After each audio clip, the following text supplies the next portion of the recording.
But if you don't give team members the opportunity to feel safe in an environment to push the boundaries, they will never grow to their potential.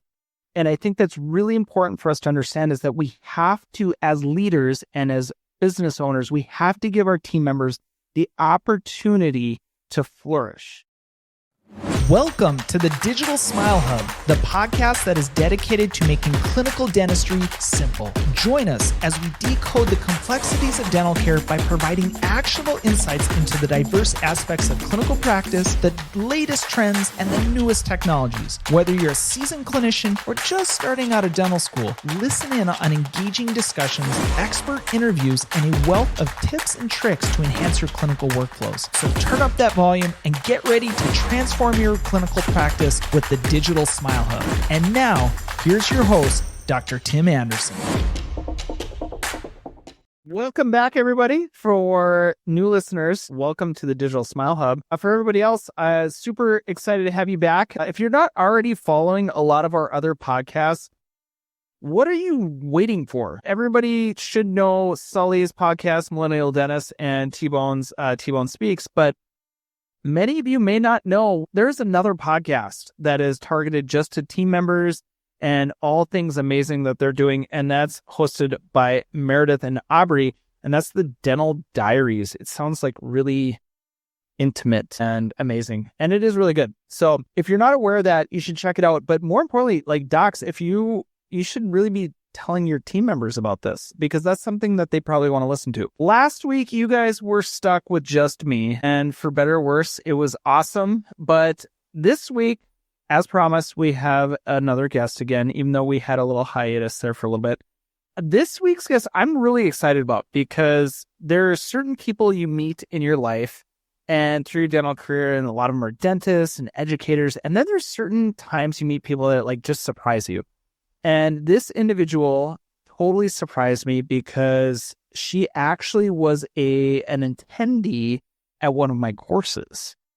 And then kind of took everything in that we were teaching and went all out and has really kind of redefined what I view as the kind of like the optimal team member integration.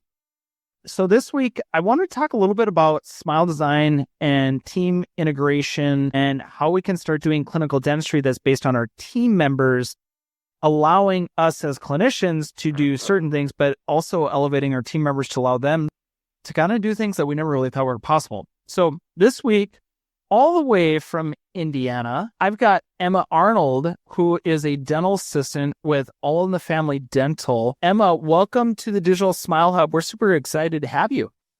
I'm super excited.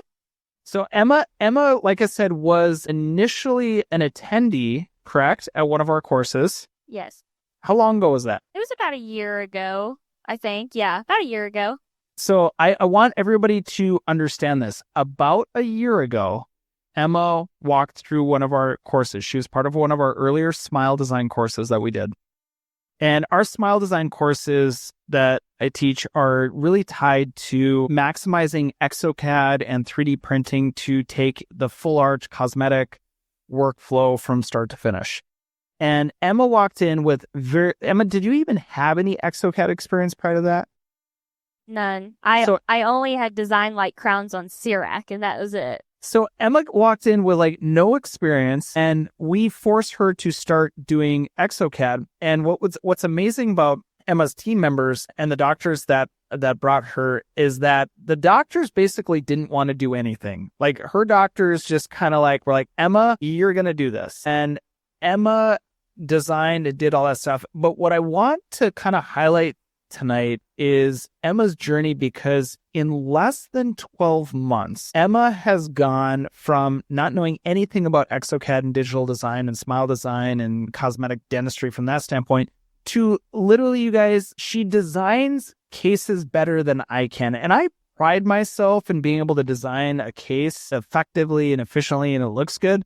Emma has humbled me from the standpoint of like, she can do it better, faster, and quicker. And so we're going to learn how she got there, which is kind of cool. But Emma, before we get there, tell us a little bit about you. Like, how long have you been in dentistry? Where were you before dentistry? How did you get to be a part of all the family, all of that process? So I'm born and raised in Henderson, Kentucky, not from Indiana. I'm from Kentucky, but I started working at a dental office when I was a senior in high school. We had at my school what's called like a co-op position. So you could go out and like get credit hours for working at, wherever you were trying to go, like your career path, basically. And so I started working at a dental office in my hometown, a very small one with a very old dentist that was old school, very old school, like had root canal equipment from 1998, old school. For the record, Emma, I like that you think that 1998 is old school. So for those of us that have been practicing like 1998, and to me that seems like just the other year, like just a year ago. But I like how for you that was old school. Like my kids right now, they joke like, were you born in the 1900s? And that means basically anything other than the 2000s is the 1900s. Yeah. So, okay, so colonial. Like people like me that are well into I'm not a baby dentist anymore, and I was well into my life in 1998. But okay, so 1998, old school dentistry. I love it. And like we just did fillings, crowns, root canals. He loved root canals. That was his like thing. And when I started working there, I was just like a steri tech. So I did the sterilization. I did everything from steri, flipping rooms, just helping get patients back, getting them started. We were always waiting on the doctor, so I was always just kind of patients' company, like, trying to keep them in a good mood while they were waiting. All right, I got to ask, up to 3 hours. It's an old school dentist, so like, what was the paging system? Was it the lights, or was it like a sticky note? What was it? We had a communication system. I think it was called like Yappy or something. Okay. So, I mean, the old school guy wasn't that old school. I mean, a lot there of us was a little like technology. The physical lights. Yeah. So he wasn't that bad. All right. So he had some technology. You were with him? I was with him for like 4 years. So from senior to high school, just doing like internship stuff up to like my sophomore year of college, about 4 years. Yeah. Something like that. So how did you end up with all in the family? So I got pregnant. I have a little girl, a daughter. And when I got pregnant, I was still in school and I was trying to get into hygiene school.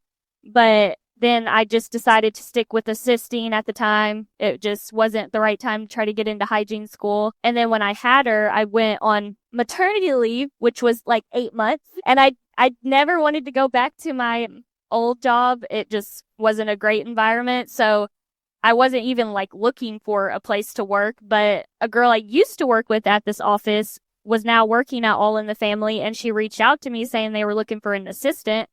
And I was like, what the heck? Yeah, sure. I'll go see what they have to offer. So, okay, so you start with All in the Family. So the reason we're going into kind of like the deep dive of Emma's background is because I think it's really important that we all understand the journey.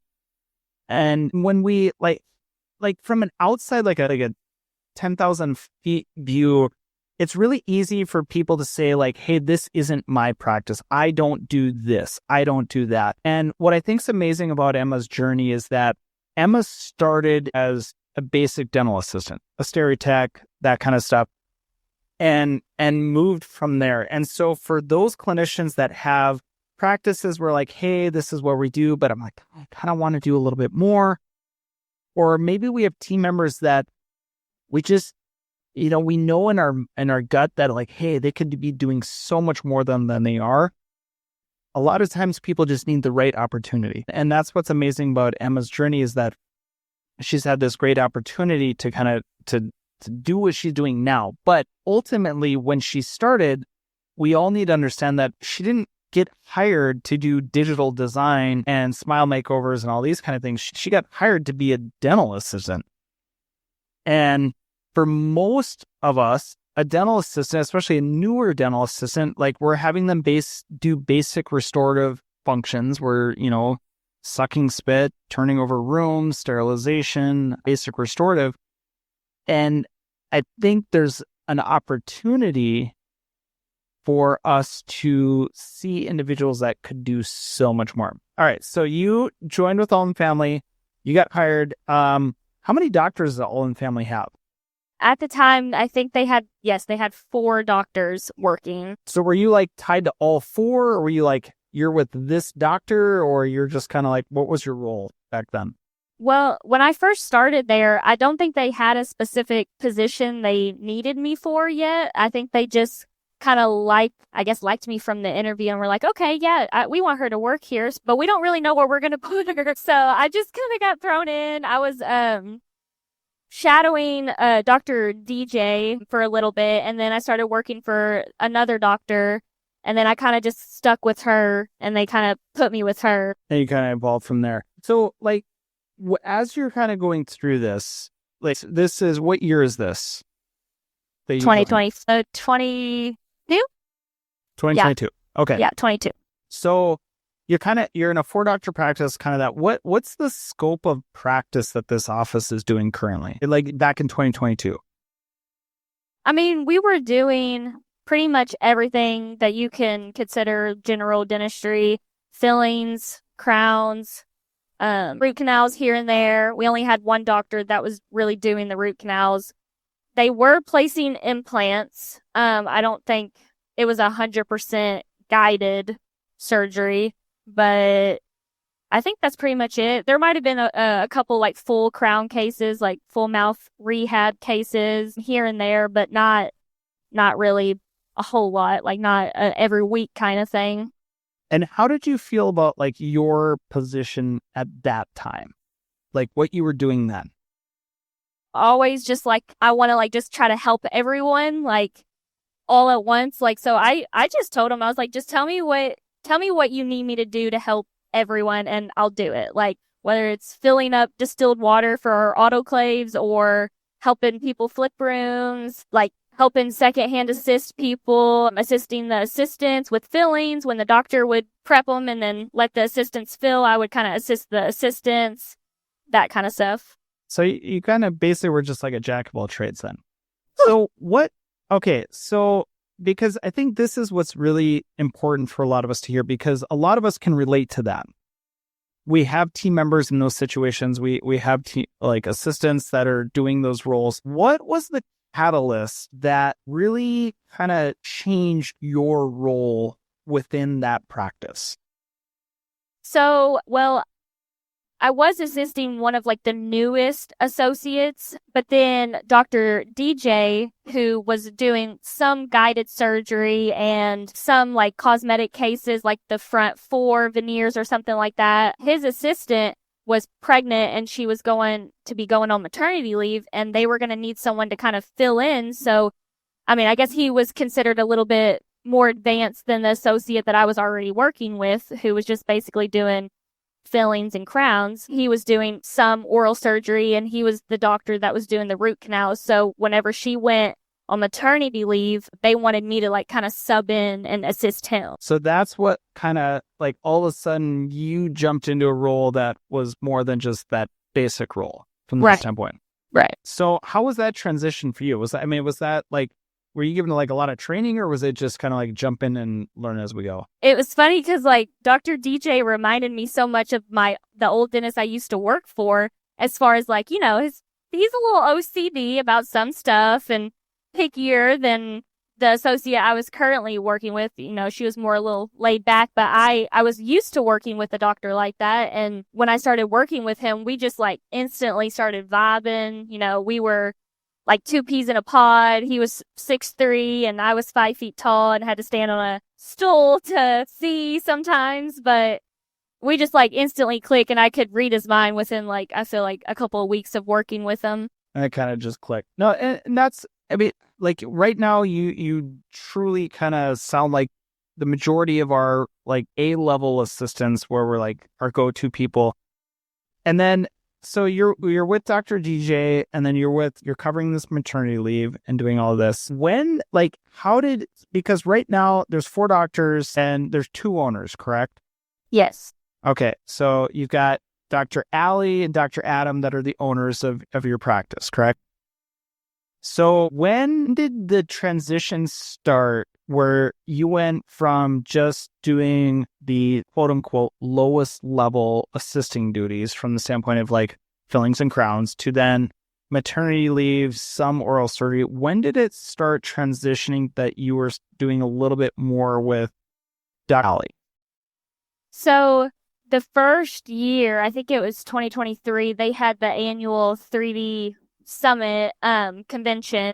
That was my first time going out with them and actually kind of learning about 3D and like what 3D was. And I listened to a speech by Mr. Tim Anderson, and What?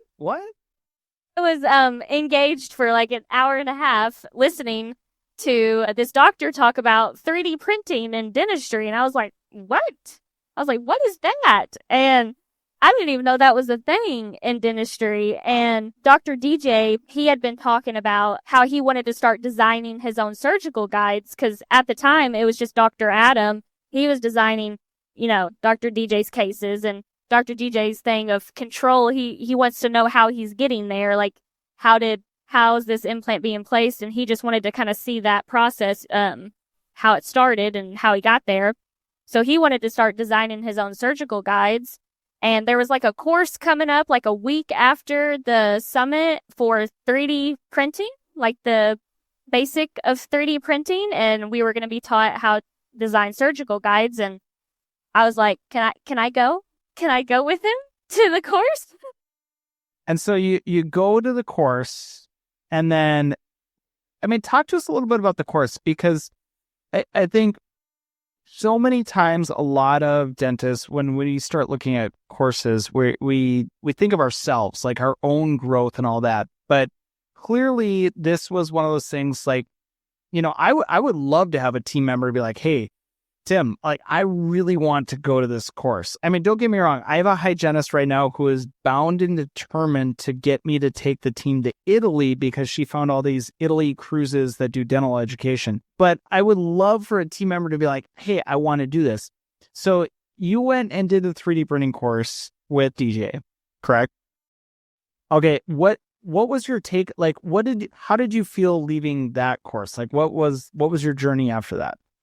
Well, I remember at the course, I had already looked up like videos about what ExoCAD was, because you were talking about it at the summit. And I was like, I had only ever used the Cerac software, but I saw what you could do with ExoCAD, and I was just so intrigued, and like I just wanted to get my mouse clicking on it and get to exploring it, because it's crazy what you can do on it outside of the patient's mouth. But I was like sitting in the class and just thinking, I was like, this stuff is so cool. I was pretty much just like in shock the whole time, because I have never heard of this stuff before, and 3D printing and digital smile design.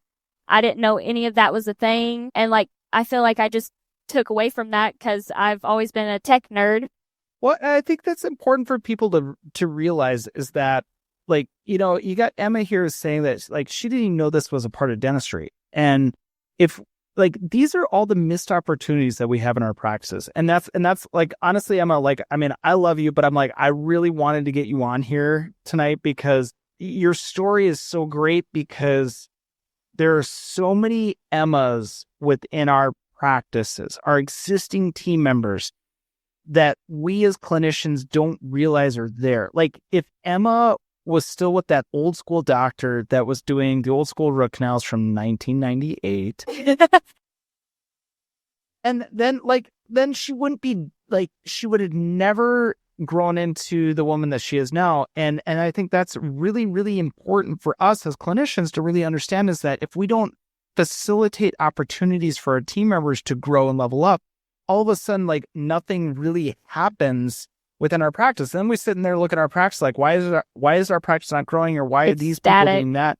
Yeah. And then you look at everybody else and you see what other offices are doing, and you don't think that's your practice. And you guys didn't have that practice. And then it's now, when you look at what you guys now, it's crazy.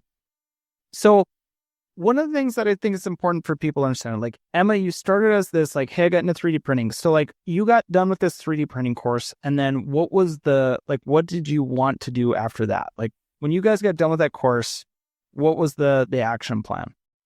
So me and Dr. DJ, since I was his full-time assistant at the time, we were trying to think of when we could make time to sit down and start planning his implant cases, because we had the tools, or we had the knowledge, not the tools yet. The tools came much later. And we were trying to think about how we can set aside time to sit down and start planning these cases together. And the next step was getting a laptop that it was just for, me and him to sit down and design these cases, because Dr. Adam had a laptop for ExoCAD, but, we just felt like we didn't want to have to ask him to get off his laptop so we can do our stuff. And we just felt like we needed one. So once we got it, we just tried to make the time to sit down, and we were starting to plan his cases. At that time too, once I started planning some surgical guides, I could print to models, just if someone needed an S6 retainer, 3D print a model, basic stuff. And I was doing that while I was full-time assisting Dr. DJ. And that's what I love to hear with your story, is that you kind of have all this independent learning that you like to do. And part of that is clearly Emma has an interest in digital dentistry and the tinkering of software and all that. And not everybody is like that. And so I think what's important to understand is that Emma was never forced into this position.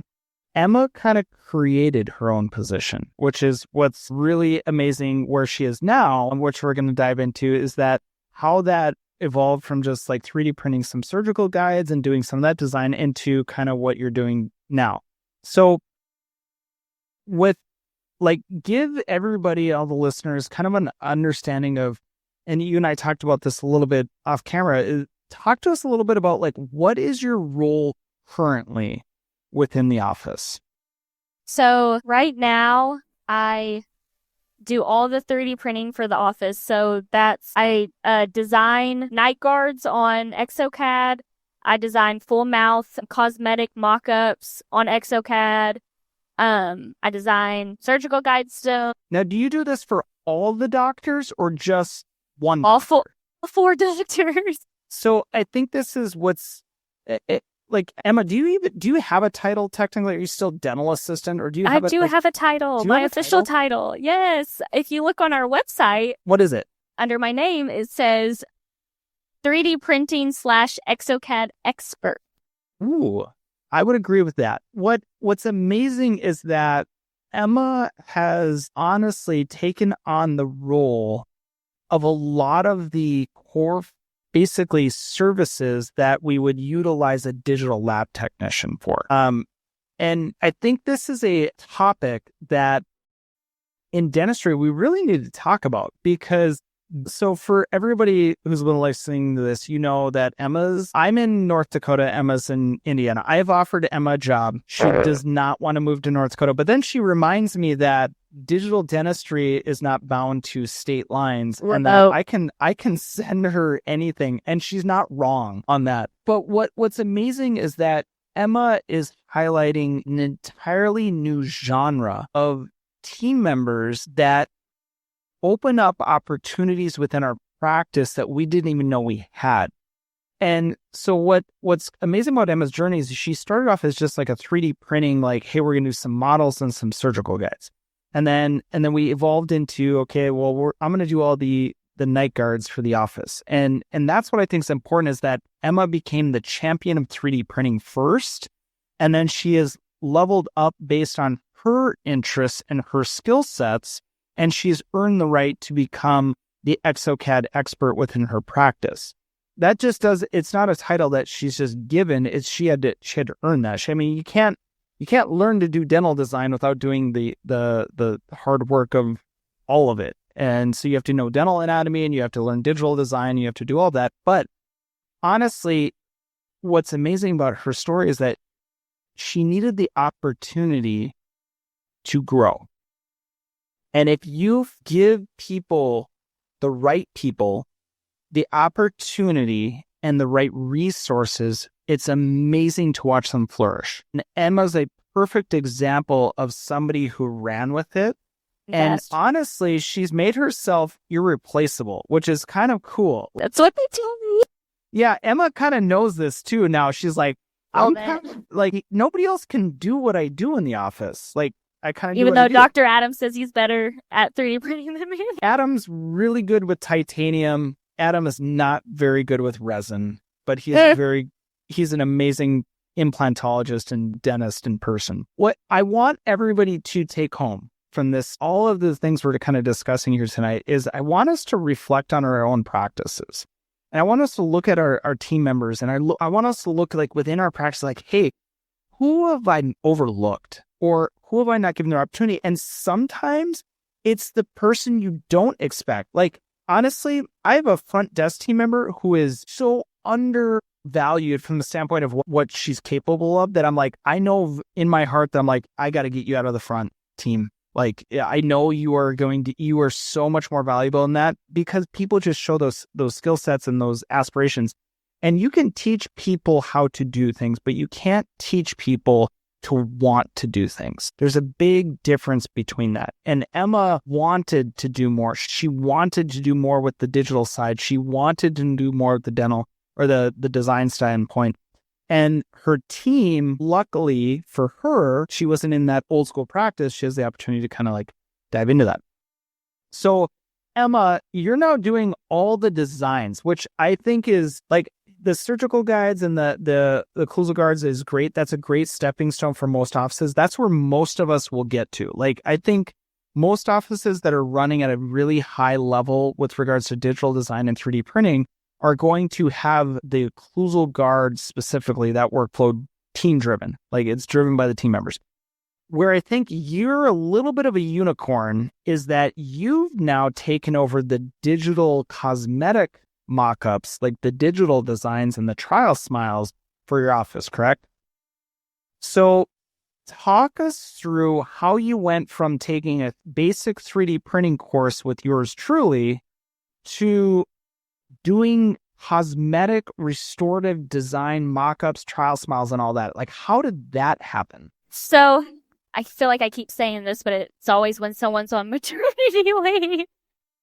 Thank goodness for babies, right? I know, right? Just open door of opportunities. So, I told Dr. DJ at this course, I was like, because he was like, he said something about, well, you can't leave me yet. We're just getting started, as his assistant. And I said, well, what if I want to like just do all 3D printing stuff and like, start using ExoCAD like to design teeth, like mock-ups. And so there was another girl who was out on maternity leave, Kaylin, another assistant at the office. And they said whenever she got back starting in January that she was going to, try to full-time assist DJ so that I could, move only doing 3D printing and digital smile designs. And so but you didn't know how to do a smile design. How did that happen? Because I didn't teach that in the basic 3D printing course. Like, smile design was not a component of that. Did we? We took the smile design course first. I think we did. You eventually went to it. Yes, we eventually went to the smile design course. I think I was trying to do like, I would put a tooth like back in a model for like someone who was missing one and like kind of mess with that a little bit. But I wasn't like designing like a mock-up for someone to like copy and prep, and I wasn't doing any of that. And then I think eventually we took a smile design course. I think, yeah. I can't remember. It's been a whirlwind of over the last It has. months I and feel years. like I've been to a million courses and learned so much, but I can't remember the first one. Well, what's great is, so you're now doing some of these smile design things, and the perfect world as a dentist, like, I would love to have a team member doing smile design, but the big hang up is like, I, as the dentist, I've got this, I went to all this school, and so I know all this stuff about dental anatomy. Like, how can you as a dental assistant know this? Like, how did you convince your dentist that you were working with, like, that you could do the mock-ups and the digital wax-ups for them that normally they would be either usually sending off or doing themselves? I think it all started kind of when Dr. Allie looked at me one day, and we had an ExoCAD computer that it was brand new, and she kind of said at the beginning when she ordered it, she wanted it to be for me specifically to maybe try to do some more smile design stuff. And I think it was the day she was like, I need you to get that ExoCAD computer up and running. Somebody wants to know what their smile could look like. And she wanted me to design basically like a try-in smile that we had learned about from our smile design course. What I love about that, I need everybody to rewind this and listen to what she said there again, because she was in a situation that her doctor said, we need you to do this so that way we can show the patient. So many times it's all about that one opportunity, like to show up and stand up. And yeah, but like it sounds funny, but It's true. in reality, team members, like sometimes you just gotta step up to the plate. Just do it. Just do I it. was waiting on someone to let me just do it. Like, just let me try. Like, let me just try to do it. And there's so much like analysis for paralysis. Like people think, oh, I got to take this course. I got to take that course. I'm like, no, just do it. I mean, honestly, Emma, the first smile design case you do, or the trial smile or the mock-up or whatever it is, worst case scenario, what happens? Worst case. Doesn't look great. Like, Yeah. doesn't look beautiful.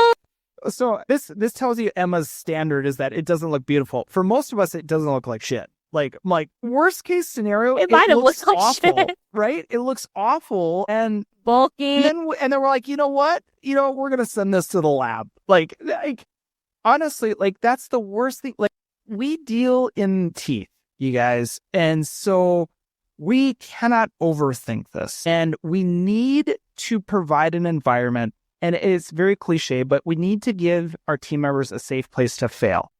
And that is the only way we get good. I guarantee Emma's first mock-ups and trial smiles looked like garbage. I guarantee it.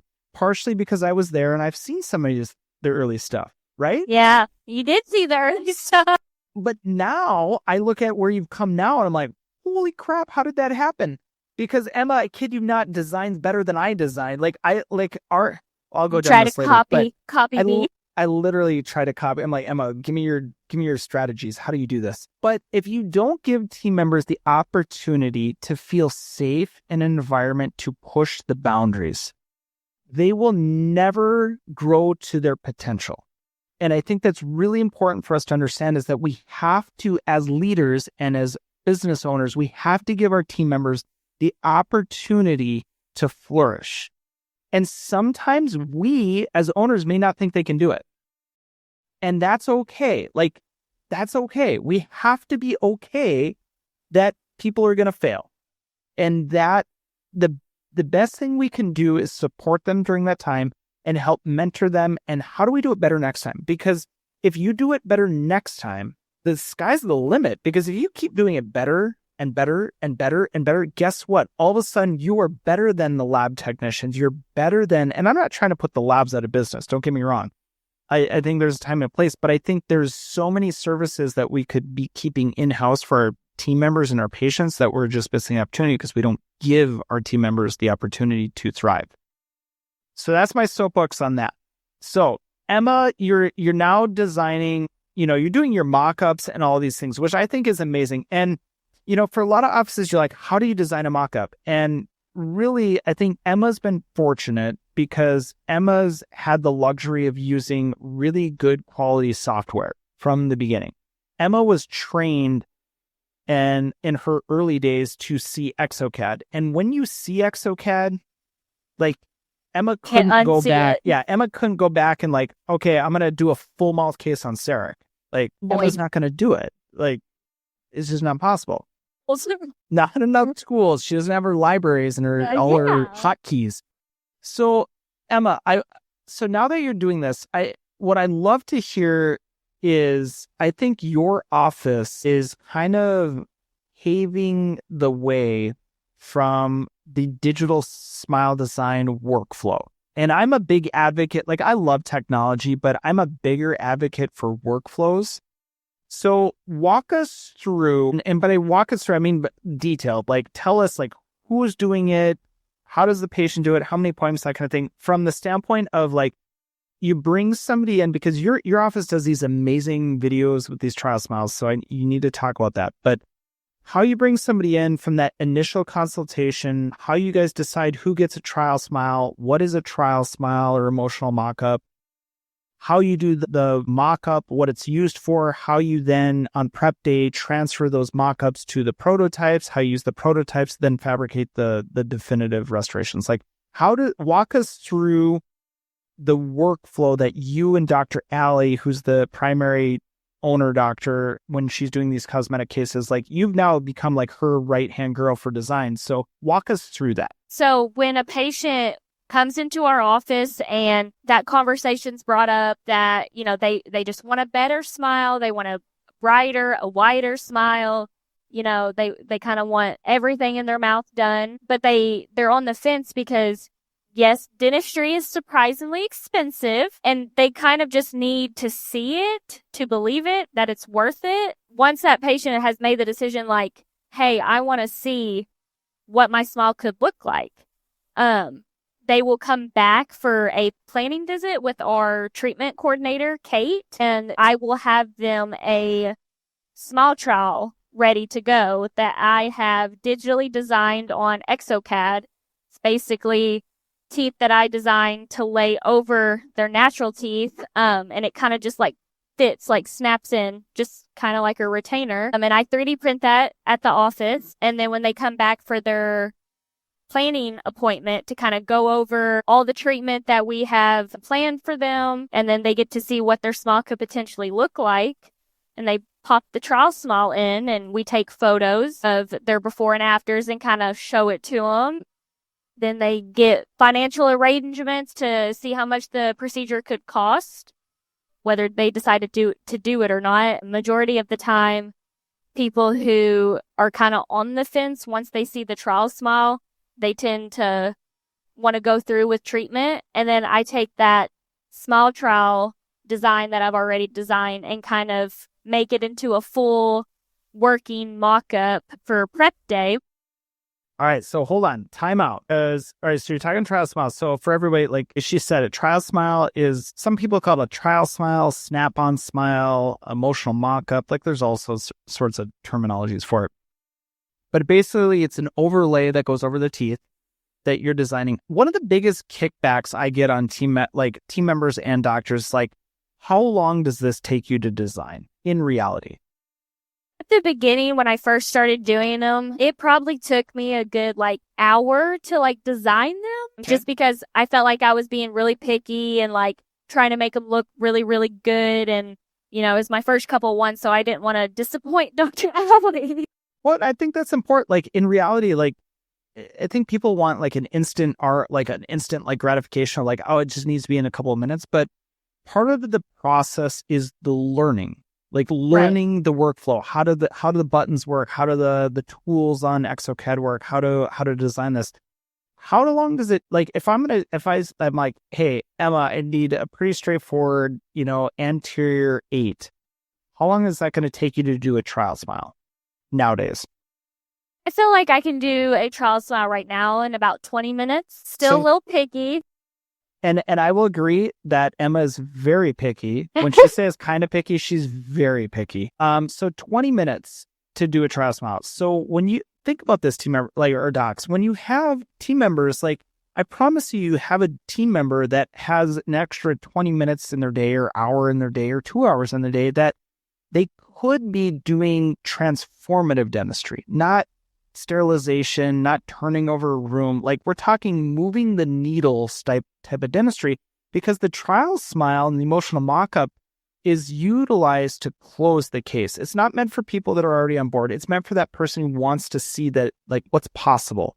And I think that's what's so powerful about what Emma does in the trial smile, is it gives people the opportunity to say yes to the best. Sometimes people don't even know what's possible, especially when they've been living with a smile that's totally jacked up and they don't want to do anything about it. So the trial smile can be really really, really powerful.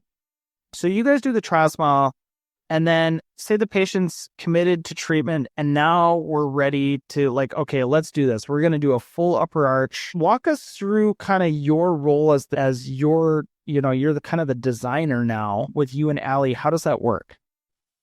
So once they commit to treatment, I basically will go back to their trial smile. I'll look at notes to see if the treatment coordinator said anything about what they didn't like about the trial smile, if they wanted their teeth a different shape, or if they had something else in mind. And then I will do their actual working mock-up. So this is like the same ideal mock-up that you would get from the lab, that they idealize how the teeth are going to look with the brand new veneers or crowns on them. And then I use that mock-up. Well, Dr. Allie will use that mock-up. So I will design the teeth, and then I will have Dr. Allie check the teeth to make sure that she likes my designs and make sure that I'm not like over, doing something that she can't like actually physically prep, because we don't want to go into the pulp chamber or anything. And I love that you say that, because, I mean, you chuckle like it's no big deal. But as most clinicians, like when we get a wax up back from the lab, or digital wax up or physical wax up, like usually it just looks beautiful. Yeah. But we have no real concept of like, is this like truly possible? Like, can you do it? Like, and just like you said, are we going to be in the pulp, or are the emergence profiles coming out like 4 millimeters from where that tooth eminence is? Like, all of those things, like these are some of the valuable concepts that Emma's really grasped that makes an in-office digital designer so powerful. Like when you have somebody in office that you can bounce ideas and look at it like, hey, I like this, I don't like this, it's reality, we can do it or we can't do it, make some changes here. It streamlines the entire workflow. Yeah. Communication with labs can be difficult because you can type a lot of words out in an email, but they might not fully understand what you're asking them. But Dr. Allie sits right next to me and checks my mock-ups, and we look at them and see what we like, what we don't like. And I'll change it right there on the spot. And she's like, yeah, that looks good. All right. So talk to me, before we go down to the next phase of the workflow, talk to me a little bit about some of the biggest fundamental design concepts that you've learned from the standpoint of like where you started to where you do your designs now. Like, what things are you looking for that you didn't, whether it's like how you do line angles, how you do length or embrasures, like what it like, because your designs have gone from like looking okay to looking freaking awesome. Like like how did lab worthy? Like seriously, like what were some of the big takeaways that you learned over your learning? And then number two with that question, the follow up of that is, where did you learn it? So I feel like at the beginning, like the most, like what I was looking for in the design was everything symmetrical? Like, did everything look symmetrical? I try to design teeth based off of what they already have.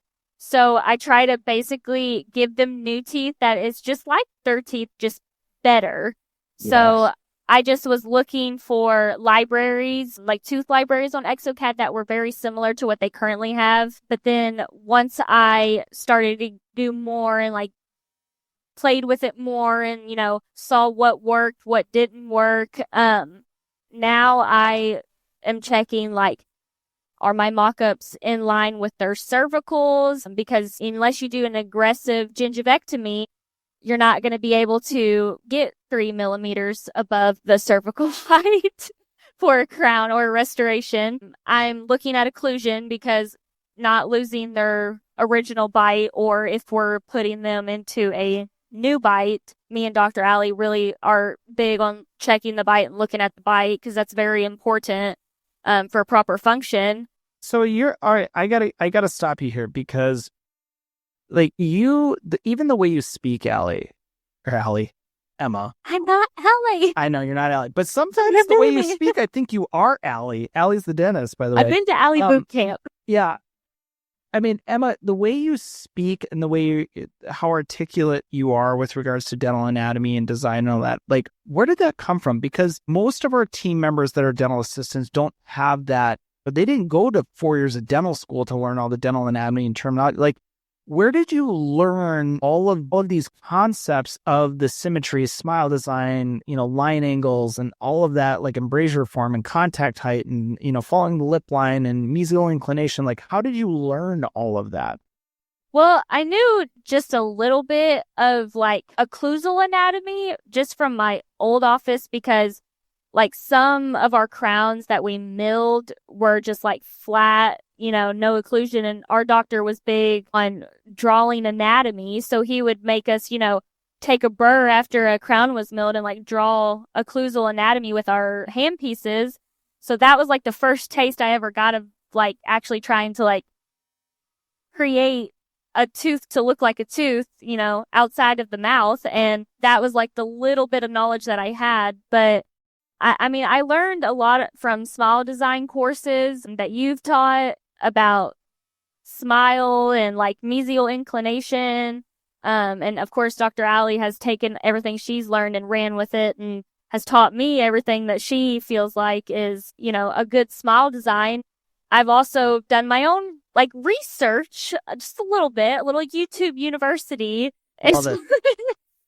Love it. No, like, all right, you laugh about that, but I'm telling, like, everybody asks me, like, Tim, how do you, like, I think it's ironic because people like look at me like I'm this 3D printing expert. And like, where did you learn all this stuff? I'm like, YouTube.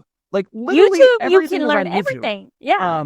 So you're not wrong there. But what I think the important part that I took away from what you were saying there, like, I'm flattered that you went to my course and you did all that. And I love that. And I love YouTube. But what I think is most important is that you acquired what your doctor went and learned. So when Allie went to Spear, Coys, took the courses, did this or that or whatever it was, you're in an environment where the doctor takes the time. Doctors, you have to take the time to educate, review, mentor, and communicate with your team members so that way they can then understand and regurgitate some of the concepts that you're learning at all these courses that you're going to. And I think, honestly, like, just telling your team members what you learned only goes so far. And I think Emma would agree with me that the most powerful way to learn is when you learn together. And 100%. that's what moves the needle, you guys. Like, Emma is where she is, not because Dr. Allie or Dr. GJ came back and was like, Emma, you need to do this, this, and this. This is what a tooth shape should look like. It's like, no, they brought her to the course and allowed her to experience it, allowed her to ask questions, allowed her to gain knowledge base firsthand instead of just being regurgitated at some team meeting. And so this is a simple yet foundational concept that so many of us, myself included, are missing when we start working with our team members. So the power of education together is crazy. All right. So going back, because I could derail on this forever. Going back. Derail. You've got the mock-up and all that. Like, so now it's prep day. You did your wax up. Allie's using this. I'm assuming she's making like, you guys are 3D printing the model and making like a putty reduction guide for her to prep through.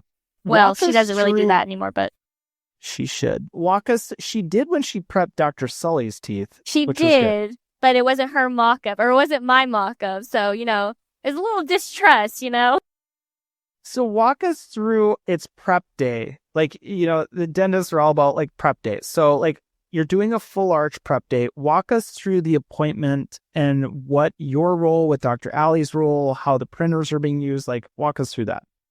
So on prep day, I take the designs that I've done in ExoCAD and I will overlay them with their pre-op teeth. So what they have currently in their mouths, overlay that with my design teeth, and you can see, virtually where you should prep more on a tooth. And so I would basically screenshot that on my laptop and put that in the patient's file folder so that Dr. Allie would have those like pictures up in her operatory where she could, look like I need to prep more on the occlusal number 12 so that I have enough room for the restoration. So I would do that for her. And then they would also have reduction guides that they would make from the model that I would 3D print. And then once Dr. Allie has all the teeth prepped, she will take a digital scan impression, and I will just export that file to my drive and import it into ExoCAD. And I would already have their original scan with my mock-up teeth, and then I would take their prep files and switch out those digital scans, and basically I would just shrink wrap to the margins of the preps based off of my original mock-up. And that would be what I would go on and 3D print for 3D printed temporaries or prototypes for the patient. And like I've been telling you guys, if you've never done this workflow, it is the most satisfying, glorious, satisfying thing on the planet. On so many reasons. A couple of reasons. One, when you do this, you're like Emma used the terminology prototype, because what you're truly doing is testing out the exact design of your final restorations. So that's part one. Part two of this is that because she shrink wrapped this to the margins utilizing her mock-up that she designed, these things fit perfect. Like the tissue, when it comes back after these prototypes, are just absolutely, like, you have to see it to believe it. Tissue is the issue. It is the issue. Bone sets the tone, tissue is the issue. No, I think that was right. Yeah, no. Bone sets the tone. Yeah, Dr. Adam would be happy about that. That's I'll a Dr. Adam that. concept. Okay. But the other thing that's really amazing about this is that it takes away from some of the stress of delivery. Like when you're testing out everything, like the deliveries are so simple because you've test driven everything. Yeah. And it just becomes predictable. And whether you're printing it or milling the design, it's the same thing. So, I mean, Emma is like truly exemplifying the top level workflow that allows her office to operate at a level that like other people just can't compete with. And what's amazing about that is like, it's such a team driven workflow. Like Emma's not sitting there chairside assisting for all this, correct? No, Emma's hanging out in her happy place, which is the lab, which, mind you, I'm trying to get to that. Like, how do I should just work for Emma is what I should do. Slobs. Yeah, it would be great. I mean, but it's one of those situations, such a well-oiled team-driven workflow. But mind you, Emma started as a stereotech, spit sucking, drill and fill, like cleaning floors, cleaning, like the basic. And there's nothing wrong with those roles. But if Emma didn't have the opportunity to grow, Dr. Allie would not be doing the number of arches she's doing right now. I am 100% convinced of this. And I think Dr. Allie would advocate for the exact same thing. Like, she cannot do what she does without her team. Like, she says that a lot. It's not, but I live it as well. It's not possible. And what I love about this is I want you team members and, doctors, if you have a team member that like you feel like could be inspired to do stuff, like have them listen to this stuff. Like, they need to relate to these concepts. And if you want to learn more about this stuff, this is something that both Emma and I are very passionate about, as well as Dr. Allie. And so Dr. Allie and I teach the Smile Design through 3D Dentist together. And what we've seen with Emma is like, she's so freaking good at this stuff, is literally like Emma now teaches and demos components of this because I think it's so only when forced. That's sometimes you sink or swim, and Emma swims. She treads water very fast. well, and then she's a fast swimmer. But you need team members to see other team members do this. And I think that's it's really easy for a dentist to be like, oh, just do it. But it's another thing to see a team member go from absolutely no dental anatomy straight out of high school and then evolve into a full digital designer that's literally dictating for her doctor, like where things should or should not be. It's such a proud moment for all of us to see what's possible. And so I encourage you to look again within your team. Find those team members, find those opportunities like of people that can just do these amazing things, because some of the greatest people that will move the needle the furthest within your practice are already in your practice. And they may just be in the wrong role. And so just reevaluating that just does some amazing things. So Emma, I could talk to you forever here. Like, Emma's one of my favorite people. You find people in dentistry that like just get it and are inspired and they value the same concepts and the same little details. Like Emma and I, we value the same. We are. We like, I should not have been a dentist. I should have been a lab tech, and Emma is a lab tech, which isn't like, I'm jealous of her role. Digital dental lab technician is what I would like my title to be, but there's not schooling for that.